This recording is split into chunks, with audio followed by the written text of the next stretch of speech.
¿qué tal? ¿Cómo les va? Estamos en Mirador Universitario, la barra de televisión educativa de la Universidad Nacional Autónoma de México.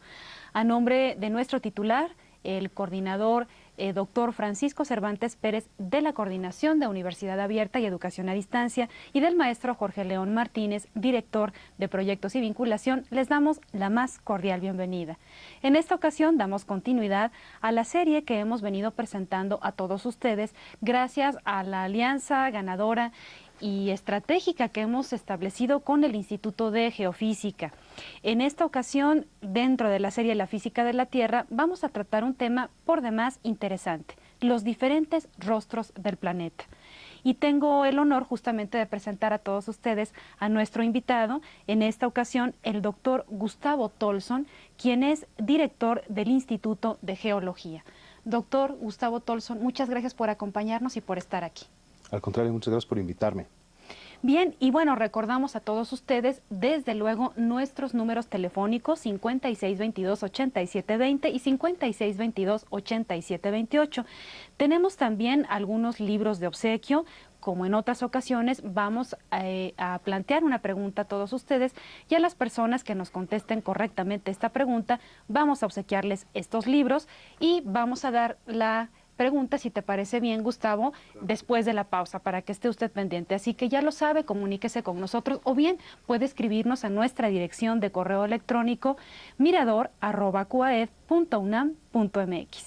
Y bueno, Gustavo, yo quisiera empezar, antes que otra cosa, si estás de acuerdo, en plantear al teleauditorio cuál es el objetivo de esta telesesión. ¿Te parece bien? Sí, cómo no, muchas gracias. La idea de hoy, entonces, es platicar acerca de cuál es la constitución de la corteza terrestre. Vamos a hablar de la física y de la química de la corteza terrestre y de la manera en que los geólogos la estudiamos. Y otra de las cosas que vamos a hacer es ver cómo es que nosotros como geólogos nos relacionamos con otras disciplinas, que serán pues la física, la matemática, la biología, la computación, este tipo de cosas. Claro. Ese es entonces el objetivo de esta telesesión, y dado que el tema justamente, Gustavo, es los diferentes rostros del planeta, ¿podrías darnos una pequeña introducción para contextualizar a nuestro teleauditorio Sí. sobre el tema? Sí, cómo no, o sea, básicamente cuando nosotros salimos a pasear en carretera, etcétera, vemos los distintos paisajes. Hay veces que los paisajes son muy llanos, eso tiene su motivo. Hay veces que los paisajes son muy abruptos, son montañosos, eso tiene su motivo. Y la idea es pues ir adentrándonos en qué es lo que hace que los paisajes sean de esa manera, por ejemplo. ¿Por qué hablar y por qué nombrar a esta serie Los diferentes rostros del planeta, Gustavo? Pues por lo que te comento, es decir, la Tierra tiene distintas facetas. Por ejemplo, ahora en las noticias estamos viendo, está muy de moda, la actividad volcánica del volcán de Colima. Así es. También, como les comentaba yo, cuando salimos a pasear, a veces vemos grandes llanuras que están pues llenas de un cultivo que nos da de comer, básicamente. Y también hay zonas muy agrestes, muy montañosas, muy difíciles de transitar por su topografía tan abrupta. Entonces, la idea es tratar de comprender qué es lo que causa estos distintos paisajes. Y bueno, ya que nos mencionas esto, qué tan diferentes son, yo quisiera ahondar un poco más propiamente sobre el tema de la superficie terrestre y justamente preguntarte qué tan estable es como tal la superficie terrestre.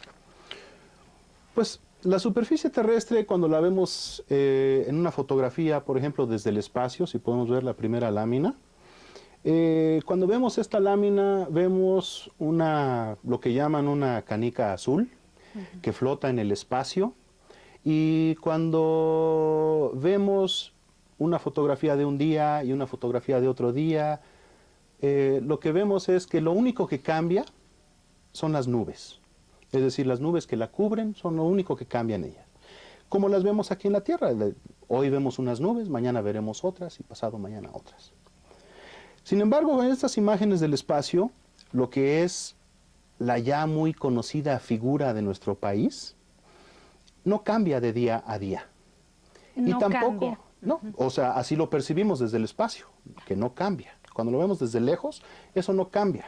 Incluso cuando nosotros vemos pinturas de nuestros volcanes que fueron pintadas a principio de siglo y las vemos hoy en día, la única diferencia que reconocemos es lo de la Ciudad de México, es decir, cómo se ha extendido lo que llamamos la mancha urbana.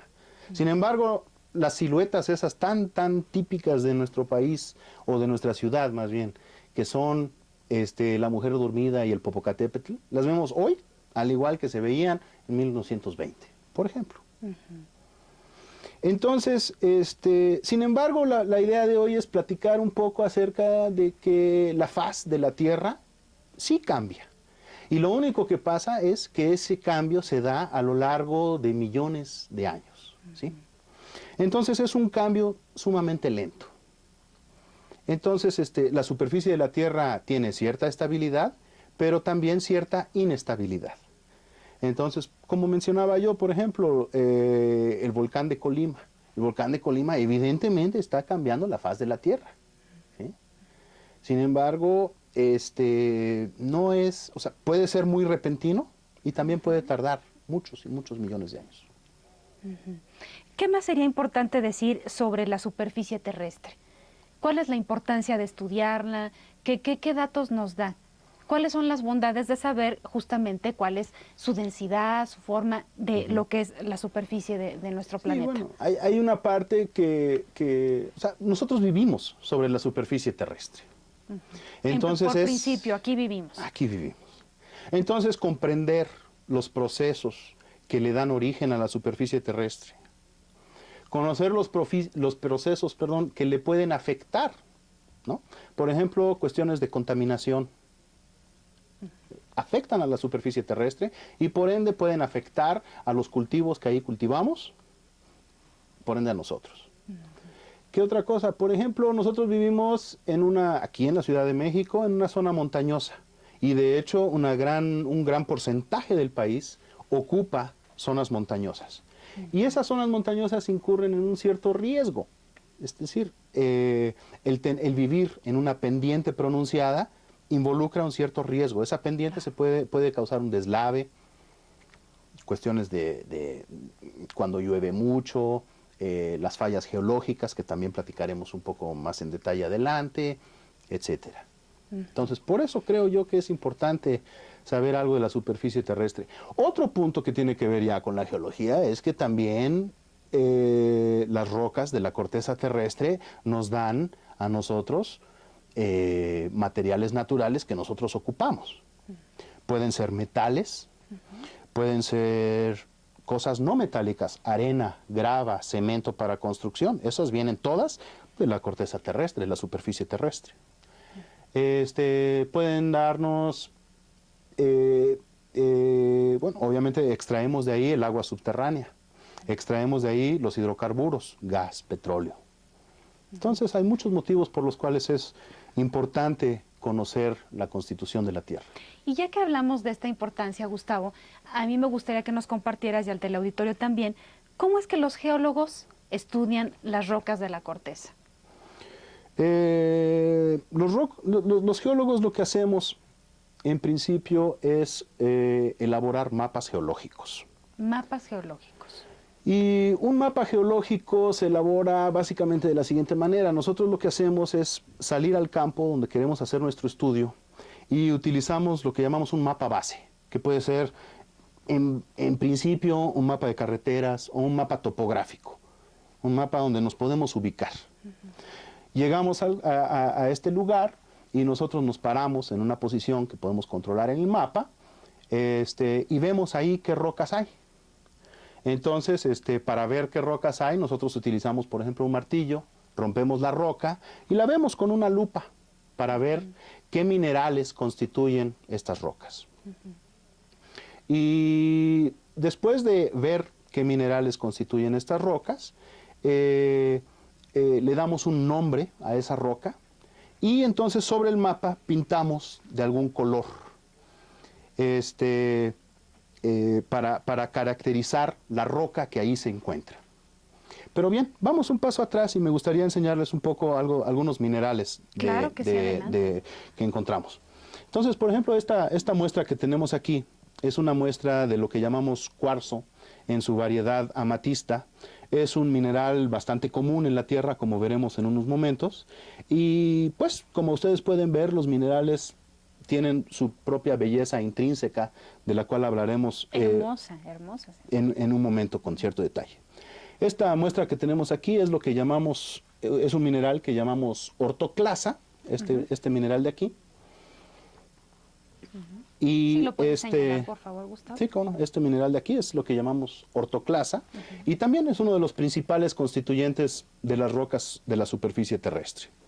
Aquí tengo un ejemplo de un mineral que llamamos pirita, que es un mineral pues muy bonito, ¿no? Tiene el color del oro y de hecho a veces o muy frecuentemente se confunde por los que no conocen con el oro, pero no tiene nada que ver con el oro, es hierro y azufre, son dos elementos muy comunes, Sí. muy Hierro baratos. y azufre. Pero vean nomás qué belleza, Qué ¿no? hermosura. Y aquí una de las cosas que quisiera señalar es cómo la forma de los cristales que componen esta pirita, por ejemplo, es cúbica, forma pequeños cubos. Y ahorita les voy a hablar un poco del porqué de eso. Y aquí lo que tenemos es un ejemplo de un mineral que llamamos yeso. Y también es un ejemplar muy bonito. Lo quiero voltear así porque tiene de este lado otra faceta. Aquí tiene un cristal que parece penetrarlo. Entonces, los minerales, como decía yo, son los bloques que conforman las rocas de la corteza terrestre. Pero me gustaría ir un paso más atrás y hablar un poco acerca de la composición química de la corteza terrestre. Entonces quisiera que viéramos la lámina, la primera lámina de la presentación que traigo, más bien la segunda. Y entonces lo que quiero resaltar aquí es que prácticamente la mitad de la corteza terrestre está constituida por oxígeno, ¿sí? La mitad de ese pastel que ven ahí rebanado en pantalla constituye oxígeno, lo constituye el oxígeno. Otra cuarta parte que está allí representada en azul lo constituye el silicio. Y es curioso porque el silicio y el oxígeno no nos imaginamos que fueran los elementos más comunes de la corteza terrestre. Y ya el siguiente, que representa más o menos el 8%, es aluminio, luego calcio, potasio, sodio y otros elementos ya menores, pues hierro, magnesio. Entonces, esos elementos son básicamente lo que conforman la corteza terrestre. Si vemos la siguiente lámina, por favor. Como seguramente ya nuestro auditorio sabe, bueno, aquí regresamos a algo. Los minerales son sólidos cristalinos que tienen una composición química restringida. La siguiente, por favor. La materia en las condiciones de presión y temperatura que conocemos en la Tierra aquí, está constituida por átomos. Y entonces estos átomos los podemos visualizar para fines de la mineralogía como pequeñas canicas de distintos tamaños, ¿sí? Y con distintas propiedades químicas, pero ahí nos salimos un poco del tema. Entonces estos átomos, por sus tamaños, se acomodan de tal manera que forman arreglos geométricos regulares. Si ustedes miran, por ejemplo, con una lupa sencilla, o sea, cualquier lupa en casa, un grano de sal, ustedes se darán cuenta que son pequeños cubos. Está conformada por pequeños cubos. Y eso tiene que ver con el arreglo que estamos viendo en pantalla, que son pelotitas verdes de cloro, unidas químicamente con pelotitas grises de sodio para formar el cloruro de sodio, que es la sal de mesa. La siguiente lámina muestra ya un mineral. La sal, por cierto, es un mineral, es algo que extraemos de la tierra. Este mineral se llama granate, en una variedad que se llama piropo. Y ya vemos que es un mineral con una composición química más complicada. Y como decía yo, estos tetraedros en color amarillo que vemos ahí son tetraedros de silicio y oxígeno, básicamente. Entonces, de estos materiales, es decir, de los minerales, es de lo que está compuesta la Tierra, la corteza terrestre. Y estos minerales, cuando tenemos una aglomeración de uno o más minerales, a eso le llamamos una roca. Y bueno, todos sabemos que la corteza de la Tierra está compuesta de rocas, básicamente. ¿Qué más podrías decirnos al respecto? Por ejemplo, yo pensaba cuando nos mostrabas cada una de estas rocas, ¿qué es lo que se hace después de observarlas? Tú decías, bueno, se marcan de alguna manera. ¿Cómo es que se va enriqueciendo, digamos, todo este conglomerado, ¿no?, de conocimientos a partir del estudio de las rocas? Muy bien. Como les decía yo, cuando estamos trabajando en el campo, miramos las rocas con la lupa, les damos a estas rocas un nombre según nuestra nomenclatura y coloreamos sobre el mapa las rocas con un cierto nombre de un cierto color y otras rocas de otro color, etcétera, etcétera. De hecho, si podemos ver la siguiente lámina, esta es una lámina que representa el mapa geológico de México. Y entonces ustedes verán que todo lo que es la Sierra Madre Occidental está compuesta por un cierto tipo de rocas que ahí vemos en un color naranja, la Sierra Madre Occidental la vemos ahí en tonos de verde, etcétera. Estas rocas nosotros lo que hacemos es colectamos una muestra, la traemos a nuestro laboratorio, a nuestro instituto, la cortamos tan delgada que es translúcida. Y luego la vemos al microscopio. Si podemos ver otra lámina, tengo un ejemplo de una roca que ha sido cortada así de delgado para verla a través del microscopio. Claro. Yo te voy a pedir, Gustavo, si eres tan amable, que nos des una explicación muy breve de esta lámina, porque tenemos que ir a una pausa. Al regreso de la pausa retomaremos estas imágenes para seguir platicando sobre el tema. ¿Te parece bien? Podemos ver un momento nada más la última imagen. Ahí la tenemos. ¿Qué tenemos ahí, Gustavo, por favor? Entonces, perdón, aquí voy un paso para atrás. Aquí estamos todavía en el campo y con ese martillo que está ahí en el círculo que sirve para dos cosas. Una es para sacar el pedazo de roca que queremos extraer y otro es para darnos cuenta de qué tamaño es esa estructura rocosa que estamos viendo. Ese martillo que ven ustedes ahí es un martillo común y corriente, bueno, un martillo de geólogo, que es muy semejante al que usa un albañil para su obra, etcétera. Y como te digo, nos da la pauta de qué tamaño es esa foto y también lo utilizamos para sacar una muestra de roca. Claro. Nos quedamos hasta ahí, si te parece bien, y nosotros vamos a una breve pausa y volvemos. Al regreso le mostraremos cuáles son los libros que vamos a obsequiar y desde luego les diremos cuál es la pregunta que tenemos aquí para todos ustedes para que puedan llevarse a casa estos libros. Vamos a esta pausa y volvemos. Gracias por mirarnos por Mirador Universitario.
Bien, estamos aquí de regreso, qué bueno que siga con nosotros en esta serie que estamos realizando con el Instituto de Geofísica, con la participación en esta ocasión del Instituto de Geología. Y tal como le comentamos al inicio del programa, tenemos algunos libros para obsequiar. Voy a pedirle a mi compañero de la cámara 2, lo voy a poner aquí para que usted pueda ver cuál es. Los títulos son Usted también es aristotélico. Le agradecemos al Instituto de Geofísica el que nos haya obsequiado estos libros para todos ustedes. Terremotos y ondas sísmicas, que es un tema que ya hemos abordado también. El geomagnetismo. Otro libro para obsequiar es La actividad volcánica, muy a tono con lo que nos comentaba justamente Gustavo de la actividad que está teniendo el volcán, en este caso de Colima, ¿verdad? Y la contaminación del agua subterránea y su transporte en medios porosos. Aquí usted va a encontrar sin duda alguna las aportaciones que tiene en materia de investigación, que no nos cansamos de comentarlo, Gustavo. Fíjate que hoy por hoy nuestra máxima casa de estudios tiene liderazgo en más de un 50% del total de investigación que se realiza en el país. Así que si usted quiere hacerse acreedor a estos obsequios, comuníquese con nosotros al 5622-8720 y 5622-8728 y le vamos a pedir que responda la siguiente pregunta. ¿Cuál es el elemento más abundante de la corteza terrestre? ¿Cuál es el elemento más abundante de la corteza terrestre? A las primeras 5 personas que nos respondan correctamente esta pregunta, les vamos a obsequiar los libros que acabamos de comentar. Así que le recordamos una vez más, 5622-8720 y 28. Comuníquese con nosotros, denos su punto de vista, puede hacernos preguntas para el especialista y que desde luego le daremos salida a todas sus dudas. También está nuestra dirección de correo electrónico mirador@cuaed.unam.mx. Así que bueno, continuamos con nuestro programa. Y estábamos hablando, Gustavo, de cómo es que los geólogos estudian las rocas de la corteza. Y antes de regresar aquí al estudio, me comentabas que teníamos un par de láminas más que vamos a compartir con todo el teleauditorio y que nos vas a seguir platicando sobre este punto. ¿Cuál es esta aventura que me parece que es por demás fascinante de estudiar justamente las rocas de la corteza? Por favor. Sí, bueno, entonces, como te comentaba, utilizamos herramientas así muy básicas como un martillo para sacar una muestra de roca, que puede ser de distintos tamaños dependiendo de qué le vamos a hacer. Entonces, una de las cosas que le podemos hacer cuando la traemos aquí a nuestro instituto es cortarla de tal manera que es tan delgada, adquiere un espesor de 30 milésimas de milímetro, 30 micras. Y las rocas en general, cuando son así de delgadas, son translúcidas. Entonces, las podemos observar al microscopio, y si podemos ver esta imagen, aquí en pantalla estamos viendo un cristal de un mineral que se llama ortoclasa, y este cristal ha sido fragmentado, y estos fragmentos se ven ahí unidos por unos hilos, como, bueno, un mineral que se llama epidota, que parecen unos hilos verdes, y se puede ver que es como un rompecabezas que podemos armar. Si esos hilos los vamos apretando, apretando, apretando, eso se junta una vez más para formar un cristal, una vez más con una forma cristalina prácticamente perfecta, como si fuera un rompecabezas, ¿no? Entonces, la reconstrucción de esos rompecabezas nos habla de esa roca, cómo fue cambiando durante su evolución. Pues, otra de las cosas que nosotros podemos hacerles a estas rocas es molerlas en un polvo muy fino para hacerles análisis químicos o análisis isotópicos muy detallados, que se hacen en instrumentos como los que veíamos en pantalla hace un momento. Estos instrumentos en particular son instrumentos que compartimos en un laboratorio universitario, los institutos de geofísica y geología. Entonces, con estos instrumentos, por ejemplo, podemos determinar con una muy alta precisión la composición química de estas rocas. Podemos también hacer cálculos de la edad de estas rocas, qué tan antiguas son, hace cuántos años se cristalizaron, hace cuántos años se formaron, etc. Y otros instrumentos que utilizamos, evidentemente, bueno, como todos los ámbitos laborales hoy en día, utilizamos las computadoras muy intensamente. Y por supuesto que también hay una parte que es lo que llamamos modelado computacional, es decir, nosotros aplicamos cuestiones de física, química y matemáticas para hacer modelado, del cual hablaré quizás un poquito más adelante con más detalle. Muy bien, yo estaba pensando, ya que estamos hablando de la corteza, Gustavo, ¿las rocas de la corteza que encontramos en la superficie están en su posición original? Esa es una muy buena pregunta. Y la respuesta es no. No están. No están en su posición original. Es decir, por ejemplo, gran parte de la Sierra Madre Oriental está compuesta de rocas que fueron formadas en los fondos marinos, Y hoy en día las encontramos a 3.000 metros de altitud, por ejemplo. Entonces, si vemos, por favor, ahí tengo otra lámina. Vemos una imagen también tomada desde el espacio de la República Mexicana. Y ahorita quiero que mentalmente veamos el área cerca donde nos imaginamos Monterrey, la ciudad de Monterrey. Vemos la siguiente imagen y es un acercamiento de esta misma. Y estamos en una zona donde vemos desde básicamente el Océano Pacífico hasta, pues, las inmediaciones de la ciudad de Monterrey, por decirlo así. Vemos la Sierra Madre Occidental de un lado, la Sierra Madre Oriental en el lado derecho de la pantalla. La siguiente, por favor. Esta imagen que estamos viendo aquí ya es un acercamiento de lo que llamamos la curvatura de Monterrey. Es parte de la Sierra Madre Oriental y ahí lo que vemos es ya unas estructuras que ya parecen como arrugas, como esas arrugas que no nos gusta que ocurran en la cara, por ejemplo. Sin embargo, estas arrugas lo que atestiguan son la deformación de la corteza terrestre. Hace algunos episodios en esta misma serie, el doctor Luca Ferrari habló de los movimientos internos de la Tierra y de la tectónica de placas y de la deriva continental. Entonces, cuando los continentes derivan sobre la superficie terrestre, en vista de que la superficie terrestre es la superficie de una curva, de una esfera, perdón, estos continentes invariablemente están destinados a chocar unos con otros. Y cuando chocan, pues le pasa a la corteza terrestre lo mismo que le pasa a dos coches cuando chocan. Es decir, la superficie exterior, la lámina del automóvil, se arruga y se abolla. Y lo mismo le pasa a las rocas. Entonces, si nosotros vemos la siguiente imagen, vemos ahí una de estas arrugas, a la cual nosotros, por supuesto, le llamamos pliegues, porque no les podemos llamar así nada más arrugas. No, son pliegues, dicho. Son pliegues. En la jerga correspondiente. Exactamente. Entonces, nosotros al tratar de comprender, o más bien al describir la geometría de estos pliegues, podemos interpretar la manera en que se dieron estos choques.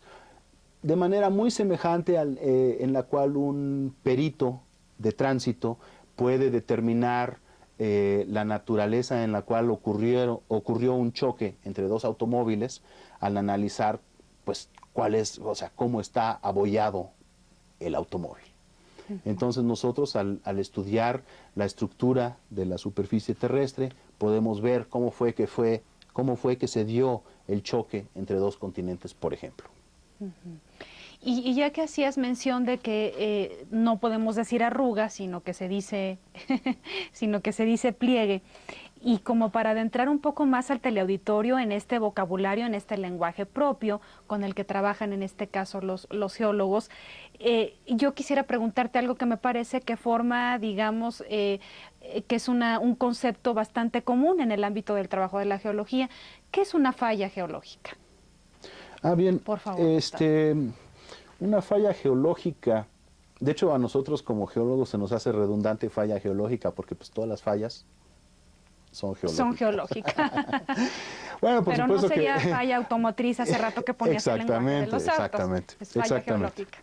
Entonces, pues como podemos percibir cuando estamos en el campo, las rocas son duras.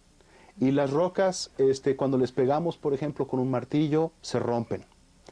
Y también muchas veces cuando las rocas, cuando estos continentes chocan, hay partes que se rompen, partes de las rocas que se rompen.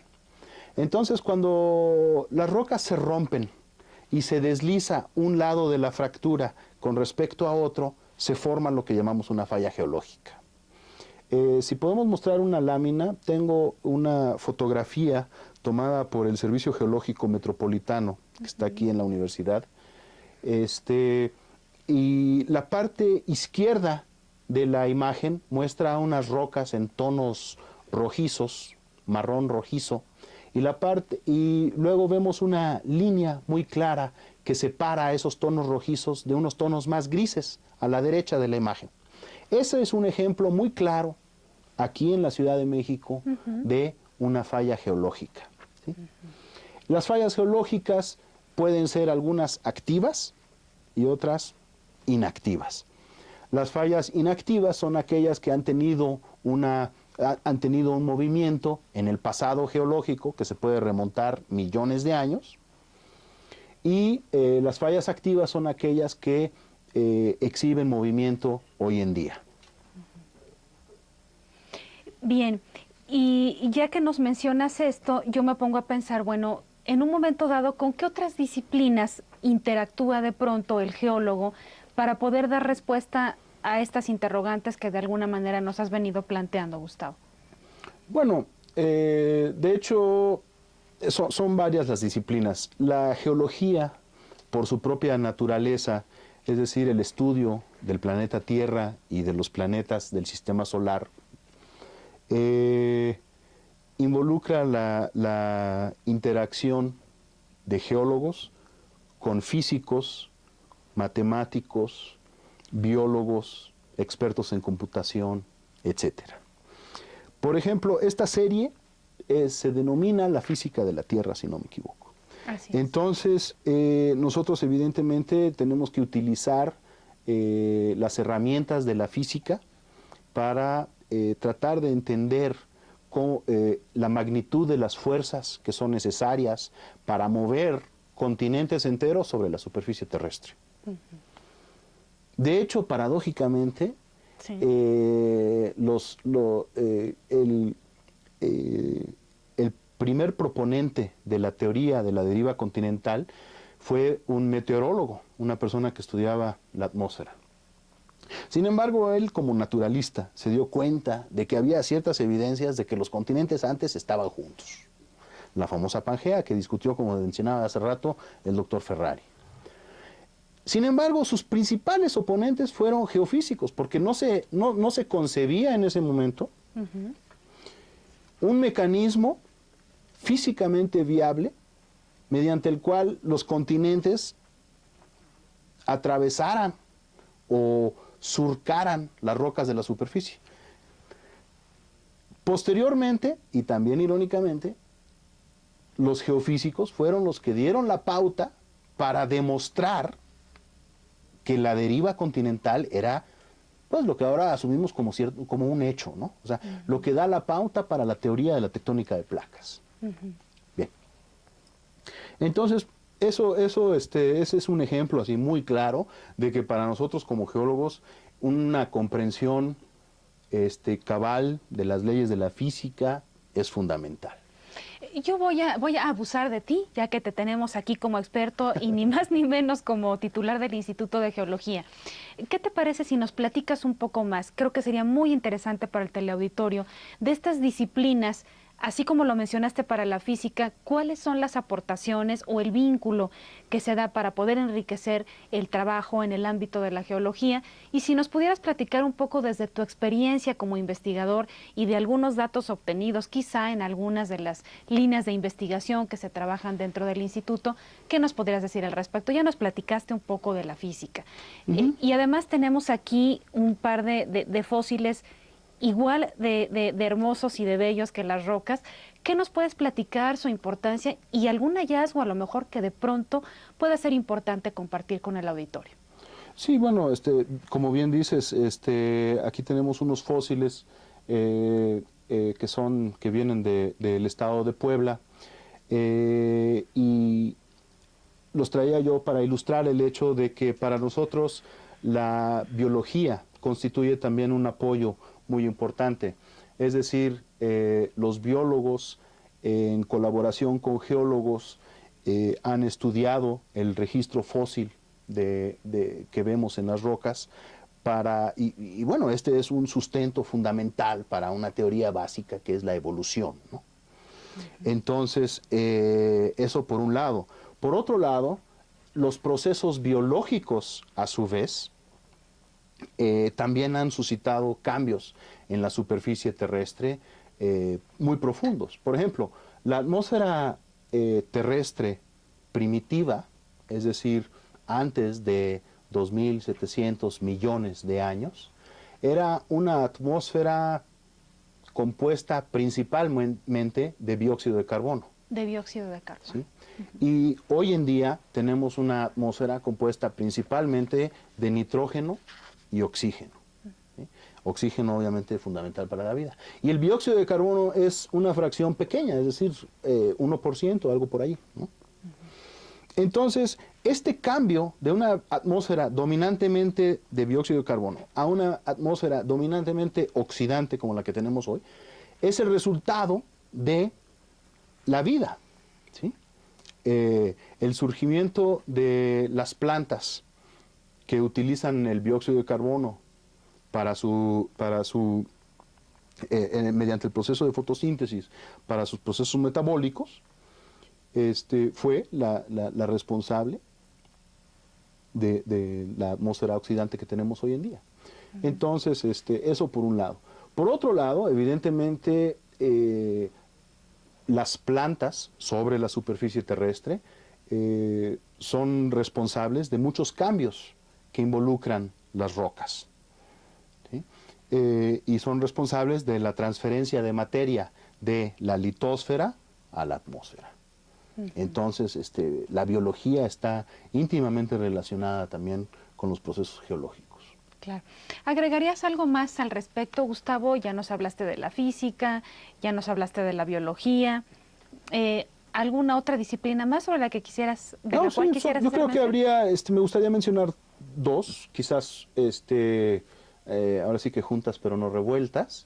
Una pudiera ser la matemática. Las matemáticas para nosotros, como para muchas de las ciencias, son muy importantes. Son un lenguaje formal que permite una descripción muy precisa de cambios geométricos y de cambios en el tiempo. Es decir, cómo es que las cosas van cambiando, a qué velocidad van cambiando las cosas en el tiempo. Y las matemáticas aunadas con las ciencias de la computación son una herramienta hoy en día cotidiana para la mayoría de los geólogos. Y ya que he hablado de la importancia de los fósiles, etcétera, en el estudio de la geología, pues de los paleontólogos, ¿no? Claro. Entonces, como decía yo hace unos minutos, el modelado computacional con bases firmes en matemáticas, estadística, etcétera, es sumamente importante para nuestro trabajo. Claro. Gustavo, y yo sé por ahí que tú tienes además un currículum muy importante en materia de investigación personal, una en particular que me voy a reservar y a dar el gusto de compartir con todos ustedes más adelante.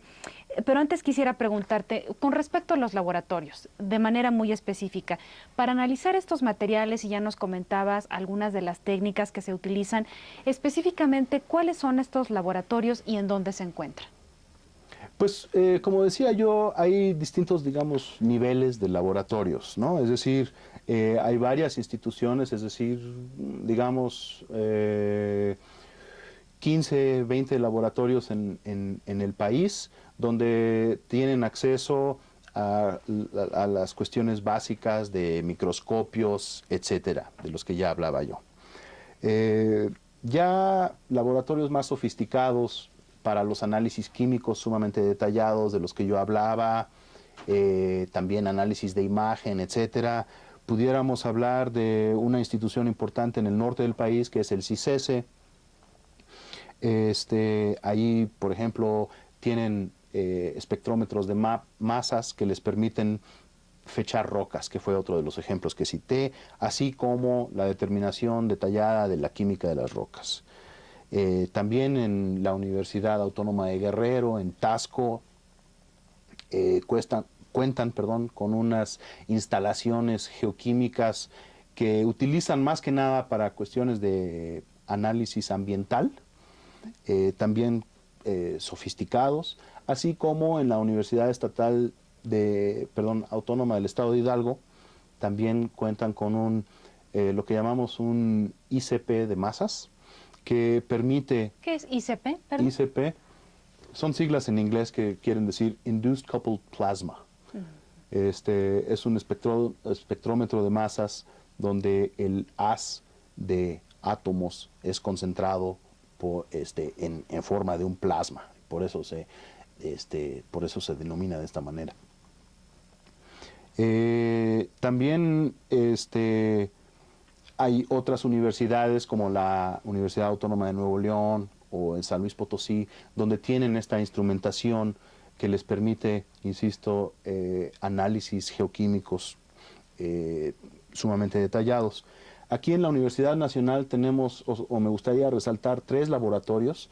Tenemos, por un lado, el Laboratorio Universitario de Petrología, que incluye un microscopio, una microsonda electrónica que permite análisis químicos, pero de regiones sumamente pequeñas en el cristal de una roca, ¿sí? Entonces, microanálisis, lo que llamamos microanálisis. También tenemos el Laboratorio Universitario de Radiocarbono, que, como su nombre indica, permite el cálculo de edades jóvenes, geológicamente hablando, ¿no? Hasta 40,000 años, por decir un número, que es joven para nosotros como geólogos. Entonces permite la determinación de edades de materia orgánica y de aguas hasta 40,000 años.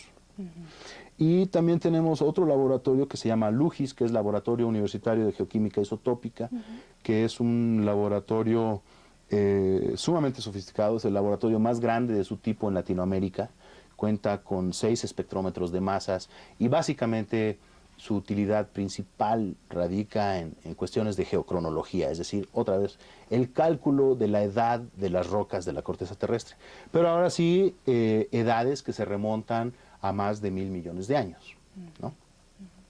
Y ya más propiamente en el Instituto de Geología tenemos el Laboratorio de Edafología Ambiental, que es un laboratorio que estudia la química de los suelos, por ejemplo, y esa química la utiliza para estudios del ambiente. Claro. Gustavo, y ya que hablamos del Instituto de Geología, de nuestra máxima casa de estudios, yo quisiera aprovechar para que nos platicaras un poco justamente del instituto, cuál es su misión, cómo es que surge la creación de este instituto de investigación en el área de la geología y además compartirte y al teleauditorio que vamos a poder ver en pantalla la página web justamente del instituto, el sitio en internet, para navegar un poco y que tú nos platiques, como te mencionaba yo, cuál es la misión, sus principales objetivos y algunas de las líneas de investigación que tú consideres importante compartir con el teleauditorio para después aterrizar en algo muy concreto que es tu trabajo de investigación. Sí, bien. El Instituto de Geología es uno de los 2 institutos más antiguos de la universidad. Se incorporan cuando se da la autonomía universitaria en 1929. Pues realmente el Instituto de Geología junto con el Instituto de Biología son los 2 institutos más antiguos. El Instituto de Astronomía también tiene una historia ahí importante. El Instituto de Geología era antes una dependencia del gobierno federal y pasa a ser parte de la Universidad Nacional, como te digo, en 1929. Su misión es la investigación básica y aplicada de la geología, principalmente del país, es decir, del territorio nacional, y esto incluye también el levantamiento de censos, de qué tipo de rocas hay dónde, qué tipo de yacimientos minerales hay y dónde, etcétera. Hoy en día sus líneas de investigación son variadas, como es la naturaleza de la geología.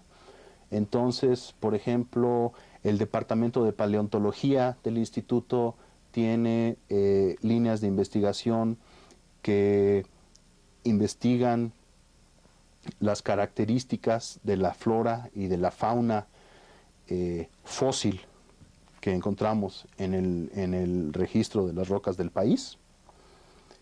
Y esto obviamente tiene una contribución importante a el desarrollo de la biodiversidad, es decir, cómo es que se fue poblando el país de las distintas especies de plantas y de animales.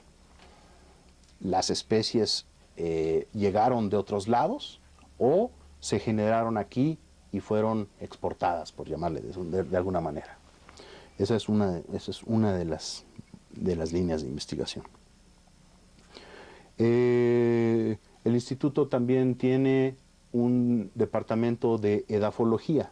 Y la edafología es la ciencia que estudia los suelos. Y los suelos son esta muy delgada en relación con el resto de lo que es la tierra, muy delgada capa que muchas veces denominamos tierra, ¿no? Así tierra con minúscula. Pero es una capa sumamente interesante porque representa la interacción de la corteza sólida de la Tierra, la atmósfera y la hidrosfera, es decir, las aguas. Y entonces en el suelo, o más bien los suelos, también tienen una componente orgánica o biótica también sumamente importante. Es decir, las plantas necesitan un suelo para crecer y evidentemente las plantas son sumamente importantes en términos de la biosfera, ¿no? Entonces, las plantas y los microorganismos que habitan ahí en el suelo son las que propician un intercambio de materiales, de átomos, muy importante entre lo que es agua, aire y roca. Entonces, hay miembros del Departamento de Edafología que estudian con mucho detalle la naturaleza de este intercambio, y hay otros miembros del Departamento de Edafología que estudian las perturbaciones que nosotros como seres humanos causamos en esta capa de suelo, como puede ser la contaminación. Contaminación por hidrocarburos, contaminación por metales, por la industria, etcétera, ¿no? Y otros tipos de afectaciones, es decir, una agricultura intensiva no controlada también afecta de manera perjudicial al suelo. Entonces ellos, nuestros colegas del Departamento de Edafología, pueden atender ese asunto. Gustavo, y a mí me gustaría preguntarte, porque me parece que esto puede ser de interés para el teleauditorio, sobre el Museo de Geología de la UNAM. ¿Qué nos puedes platicar? ¿Qué nos espera si visitamos este museo? Bueno, el Museo de Geología de la UNAM es como edificio, es una joya, y ahí estaba albergado el Instituto Geológico Mexicano, que es el precursor del Instituto de Geología antes de que formara parte de la UNAM. Entonces, por un lado, nos espera pues un edificio precioso, y las salas en la planta de acceso principal son salas de un museo, llamémosle tradicional. Por cierto, ese edificio es el primer edificio construido como museo en el país, de tal manera que las vitrinas que ahí verán los que visiten el museo son las vitrinas originales. El primer museo, entonces. El primer museo construido como museo en el país. Claro, ese es un dato de orgullo también para la comunidad universitaria, y dado que es Universidad Nacional para todos nosotros, ¿no? Por supuesto. ¿También en dónde está ubicado? Y también está ubicado en el lado poniente de la Ribera de Santa María, en la colonia de Santa María la Ribera. es decir, al poniente del kiosco morisco, recién, recién remozado, está precioso, por cierto. Y también quiero aclarar que en el museo no solo tenemos estas salas, llamémosle tradicionales, en la planta principal, sino también los sótanos han sido adecuados en colaboración estrecha con la Dirección General de Divulgación de la Ciencia, el grupo de Universum, etcétera, para lo que llamamos la Sala del Sistema Tierra, que es un museo interactivo moderno, también sumamente sofisticado y que bien vale la pena visitar. Claro que sí. Y bueno, y también tenemos otros departamentos en el instituto que quisiera tocar base nada más para explicar sus funciones. Tenemos un departamento que es de geoquímica y los colegas del departamento de geoquímica del instituto, ellos se dedican por un lado, pues como su nombre lo indica, dan apoyo a todo el instituto, a la cuestión de la química de las rocas, y también tienen una parte muy importante que es la geocronología, que es, como decía yo, el cálculo de la edad de las rocas. Y también ellos tratan de entender, por medio de las herramientas químicas, cómo es que se generan los magmas y las lavas de los volcanes como Colima, Popocatépetl, etcétera, ¿no? Esa es una de las tareas o una de las líneas de investigación del Departamento de Geoquímica. Y por último está el Departamento de Geología Regional, al cual yo pertenezco, y este departamento trata de entender las rocas de la superficie de nuestro país y cómo se generaron. Claro, y yo me quedo con esto último, Gustavo, muchas gracias, porque lo prometido es deuda. Y yo tengo por acá en mis notas que una de tus líneas de investigación habla sobre lo que es la tectónica y magnetismo en el sur de nuestro país. ¿Qué nos puedes decir al respecto? ¿Qué es lo que pretendes abordar y a dónde pretendes llegar? ¿Qué hallazgos pretendes? Bueno, no sabemos cuáles vayan a ser los hallazgos, es algo de lo que tú nos platicarás. ¿En qué consiste este trabajo de investigación? Sí. Bueno, una pequeña aclaración: es tectónica y magmatismo, no es magnetismo, pero es magmatismo. Entonces el magmatismo tiene que ver, el magmatismo tiene que ver con rocas en estado líquido por su temperatura que se cristalizan y forman ya parte de la corteza. Entonces el grupo de trabajo donde yo colaboro ha estudiado el sur de México para tratar de entender cómo ha evolucionado esta parte del país. Y esta parte del país es una parte que es como un gran rompecabezas, porque vemos pedazos que a primeras luces no corresponden, pero cuando los armamos como rompecabezas, como les mostraba yo en la imagen microscópica hace un tiempo, que por cierto es una imagen de mi tesis doctoral, el sur de México parece estar conformado por bloques que se han movido uno junto a otro con esta idea de la deriva continental. Entonces, si nosotros vemos la costa sur de México, Guerrero y Oaxaca, vemos ahí rocas que normalmente no vemos en las costas de otros continentes. Y eso fue lo primero que nos abrió a nosotros los ojos, de que, bueno, ¿qué hacen ahí estas rocas, no? Se ve, haz de cuenta, como que ahí el continente fue cortado. Y entonces el trabajo que nosotros hemos tratado de hacer es tratar de comprender cómo es que esto se ha cortado. Claro. Entonces, una de las ideas es que antes, frente a la costa de Acapulco, por ejemplo, estaba estaba lo que ahora es Centroamérica. Esa es una de las ideas. Pero hay otras ideas que dicen que no. Bueno, Centroamérica estaba donde está ahorita y que de alguna manera, por otro proceso, esta margen del Pacífico mexicano ha sido cortada como si fuera por un cuchillo. Y eso es lo que estamos tratando de entender. Claro. Muchas gracias, Gustavo. Pues el tiempo prácticamente se nos está terminando. Yo quisiera preguntarte, tenemos como 1 minuto y medio, preguntarte muy brevemente, ya nos platicaste y nos llevaste por este viaje con respecto a lo que es la investigación, la importancia del tema de estos rostros de nuestro planeta. ¿Y todo esto para qué? ¿Para qué nos sirve?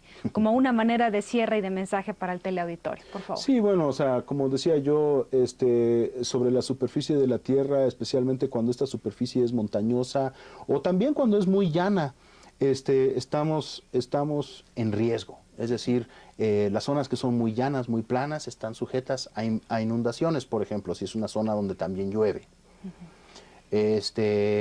También si es muy abrupta la superficie, estamos sujetos a deslizamientos de laderas. Entonces hay peligros que nosotros al saber algo acerca de la constitución geológica del lugar podemos tratar de mitigar. Y por otro lado, en otro espectro, tenemos todo lo que es la cuestión de recursos naturales. El petróleo, todo sale del subsuelo.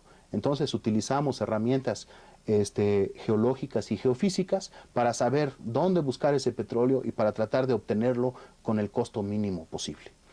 Los metales, la arena, la grava, etcétera, también. Claro. Y por último, Gustavo, ¿qué se necesita para ser geólogo? Se necesita tener interés en eso, tener un interés en lo que es la naturaleza. También se necesita pues ciertos fundamentos de física, química, matemáticas, como decía. O sea, de yo. formación, digamos en principio, ¿qué es en lo que tendría que formarse las personas interesadas? Bueno, en ingeniería.